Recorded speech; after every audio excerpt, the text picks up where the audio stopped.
اعوذ باللہ من الشیطان الرجیم بسم اللہ الرحمن الرحیم۔ عائشہ اسلامک ہسٹری کی پیاری بہنوں اور بھائیوں، السلام علیکم ورحمۃ اللہ وبرکاتہ۔ آج کی اس ویڈیو میں آپ کے ساتھ ایک ہی رات کا یہ عمل اور وظیفہ شیئر کرنے جا رہی ہوں، اور یہ خاص طور پر حاجت کو پورا کرنے کے لیے، بڑی سے بڑی مشکل سے نجات پانے کے لیے، پریشانی اور مصیبت سے بچنے کے لیے آپ نے ذی الحج کا مہینہ شروع ہونے سے پہلے اس عمل کو، اس وظیفے کو روزانہ رات کے وقت ضرور کرنا ہے۔ انشاءاللہ اس بابرکت مہینے کے شروع ہونے سے پہلے آپ کو بہت سے فائدے حاصل ہوں گے، آپ کی تمام تر حاجت پوری ہوگی، بڑی سے بڑی مشکل، پریشانی اور مصیبت دور ہوگی۔ اللہ پاک ہر قسم کی پریشانی کو، مشکل کو دور فرمائیں گے۔ نبی پاک صلی اللہ علیہ وآلہ وسلم خود یہ روزانہ وظیفہ پابندی کے ساتھ کرتے۔ ہر مشکل کا حل فوری اس آیت مبارک میں ہے، یعنی کہ یہ نبوی عمل ہے۔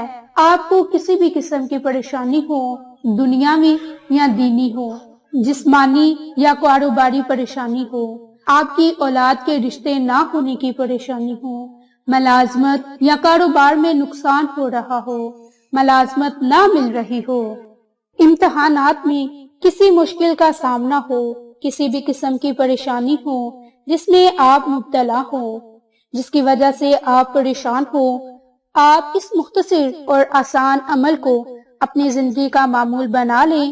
انشاءاللہ نبوی عمل کی برکت سے اللہ پاک اپنا خاص فضل اور کرم عطا فرمائیں گے۔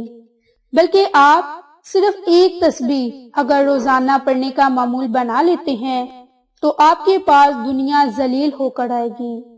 تو آج کا یہ عمل کیا ہے اور اسے کس طرح کرنا ہے، کس طریقہ کار سے کرنا ہے، یہ اب میں آپ کے ساتھ شیئر کرنے جا رہی ہوں۔ تو عمل اور وظیفہ ذکر کرنے سے پہلے میری آپ تمام سے گزارش ہے کہ جن لوگوں نے ابھی تک میرے چینل عائشہ اسلامک ہسٹری کو سبسکرائب نہیں کیا، وہ نیچے موجود لال رنگ کے بٹن کو دبا دیں اور ساتھ موجود بیل آئیکن کو دبا کر آل نوٹیفیکیشن پر کلک کر دیں، تاکہ میری ہر نئی آنے والی ویڈیوز کی اپڈیٹ آپ تک بآسانی پہنچ سکے۔ جزاک اللہ۔ میری بہنوں اور بھائیوں، آج کا عمل کیا ہے؟ اسی طرح کہا جاتا ہے کہ ایک بزرگ تھے جن کے پاس کچھ طالب علم بھی تھے جو ان سے دین کا علم سیکھتے تھے۔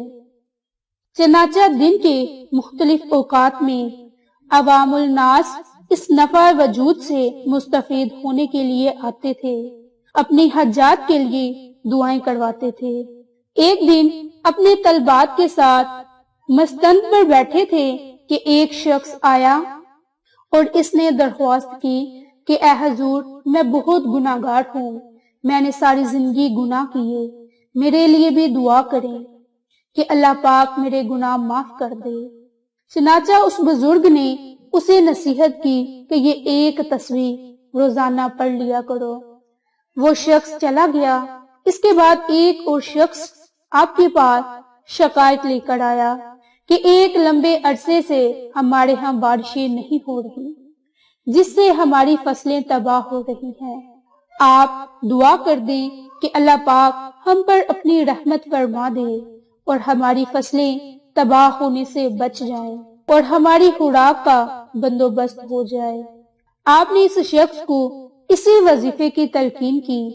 ابھی کچھ ہی دیر گزری تھی کہ تیسرا شخص آیا تو اس نے دعا کے لیے درخواست کی کہ میں بہت غریب انسان ہوں، میرے لیے دعا کریں کہ اللہ پاک میرے رزق میں فراوانی عطا کرے اور میری مالی مشکلات کو آسان کرے۔ تو اس بزرگ نے پھر وہی کہا جو پہلے دو لوگوں کو کہا تھا۔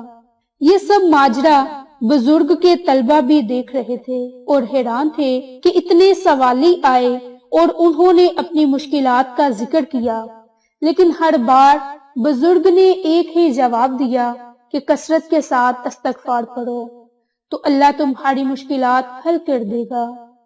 چنانچہ ان میں سے ایک طالب علم نے اس کے بارے میں پوچھ لیا کہ یہ ماجرا کیا ہے کہ ہر سوال کرنے پر آپ نے ایک ہی جواب دیا کہ کثرت سے استغفار کیا کرو۔ تو اس پر بزرگ نے فرمایا کہ میں نے اپنی طرف سے کوئی بات نہیں کی، بلکہ جو قرآن کریم نے فرمایا اسی کا ذکر کیا۔ اب استغفار کون سا کریں؟ استغفار کی کئی تسبیحات ہیں، جو بھی استغفار آپ کو یاد ہے وہ تسبیح پڑھ لیا کریں۔ تو یہ واقعہ حضرت حسن بصری کا تھا، جو ایک بزرگان دین تھے اور اللہ کی راہ پر چلنے والے تھے۔ تو میری بہنوں اور بھائیوں، استغفار کے بہت سے اعمال ہیں، استغفار کی بہت سی تسبیحات ہیں۔ آپ چاہیں تو آپ کوئی بھی تسبیح پڑھ سکتے ہیں۔ تو اس کے لیے آپ استغفر اللہ ربی من کل ذنب و اتوب الیہ، استغفر اللہ ربی من کل ذنب و اتوب الیہ۔ اس کے علاوہ استغفر اللہ، استغفار، آپ ان تینوں میں سے کوئی ایک تسبیح بھی پڑھ سکتے ہیں۔ یہ ایک عمل ہو گیا جو آپ نے مبارک مہینہ شروع ہونے سے پہلے کرنا ہے۔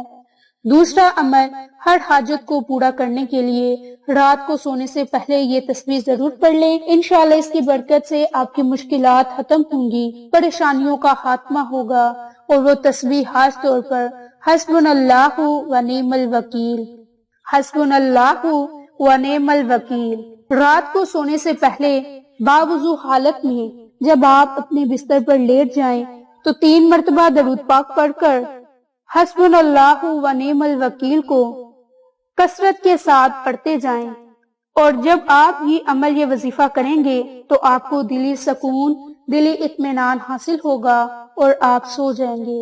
لیکن جب بھی پھر آپ کی رات میں آنکھ کھلے گی تو آپ نے درود شریف پڑھ لینا ہے اور رب کریم سے دعا مانگ لینی ہے۔ بہتر تو یہ ہے کہ آپ عمل کرنے سے پہلے اپنی نیت کو پختہ کر لیں، اس کے بعد اس عمل کو کرتے سو جائیں۔ جب رات کو اچانک آنکھ کھل جائے تو رب کریم سے دعا مانگ لیں، انشاءاللہ اس کی برکت سے آپ کی مشکلات ختم ہوں گی، پریشانیوں کا خاتمہ ہوگا۔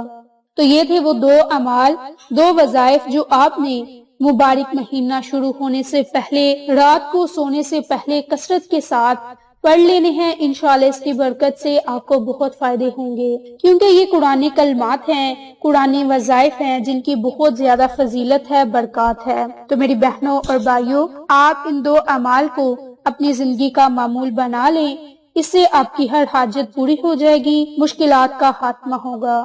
تو اگر آپ کو یہ ہماری ویڈیوز پسند آئیں تو اسے لائک، شیئر اینڈ سبسکرائب کریں، اور صدقے کی نیت کے ساتھ دوسروں کے ساتھ شیئر کریں، تاکہ صدقے کا ثواب آپ کو بھی ملتا رہے اور ہمیں بھی۔ انشاءاللہ پھر کسی نے اچھی ویڈیو کے ساتھ یا اچھی معلومات کے ساتھ آپ کی خدمت میں حاضر ہوں گے۔ تب تک کے لیے اجازت، السلام علیکم ورحمۃ اللہ وبرکاتہ۔